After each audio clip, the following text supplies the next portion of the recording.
High hotel owner chicken வாங்கி கொடு owner. High காசு இல்லை முடிக்கணும் வாடா. எனக்கு சிக்கன் வேணும், இப்போ நான் சாப்பிட்டே ஆகணும். வா வந்து தொலை, இன்னைக்கு எவ்வளோ செலவு வைக்க போறான்னு தெரியலையே. வாடா. என்ன மரம் வைக்க வந்தியா? சே நானாவது மரம் வைக்கிறதாவது உரம் வைக்க வந்தேன். நீ ஒருத்தன் தாண்டா என் கஷ்டத்தை புரிஞ்சிருக்கிற. உரம் வைக்கிற விலைக்கு இந்த உரமே போதும். சீக்கிரம் வச்சுட்டு கிளம்பு. டே கோவாலு, நீ எப்படி தப்பிக்கிறேன்னு பாக்குறேன். நான் பிடிச்ச புடி உடும்பு புடி, இன்னைக்கு நான் உன்னை தின்னே ஆகணும். என்ன டேய் எங்கிட்டே வாடா, வைக்கிறட்டா உனக்கு ஆப்பு.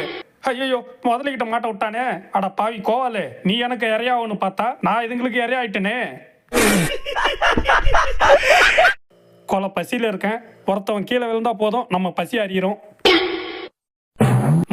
ஒத்தையா வருவானு பார்த்தா கத்தையா வந்திருக்கானுங்க. போங்கடா, சாப்பிட்ற மூடே போச்சு. ஆஹா இவனா, இவங்கிட்ட நம்ம சண்டை போட முடியாத. இப்ப நம்ம ஆள் உள்ள வருவான் பாரு. பெரிய பிடிங்காடா நீ, மூஞ்ச பேத்துருவான். யாருக்கும் பால் கிடையாது. அடப்பாவி இவ்வளவு கோக்காரனா இருக்கான்.